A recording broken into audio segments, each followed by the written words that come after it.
مسخن الدجاج. بنقطع أربع حبات بصل كبيرة تقريبا، كيلو بصل على دجاجتين منضفين، نضفناهم كويس. البصل مش مشكلة يكون كبير. بنحط فوق على تقريبا كاسة زيت زيتون أصلي، طبعا لازم يكون زيت زيتون. بنقلب البصل لحد ما يدبل شوية، بعدين بننزل عليه الدجاج المنضف بنقلبه.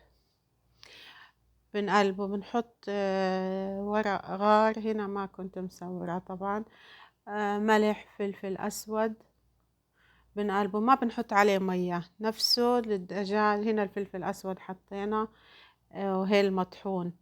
نفس البصل والدجاج بطلع ميته، بيستوي عليها.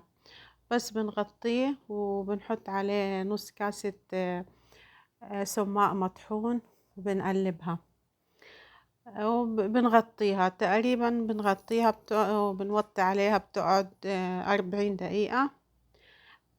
بعد 40 دقيقة بكون خلاص استوى، وبنزل ميته. هذه المية كلها من البصل.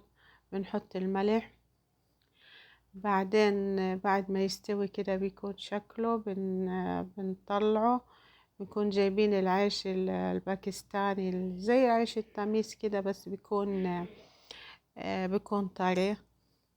بنحطه بصينية وبنشربه. بنحط عليه من البصل والسماق والمية اللي طلعت والدجاج، بنصفه كله وبنحطه بالفرن بنحمره.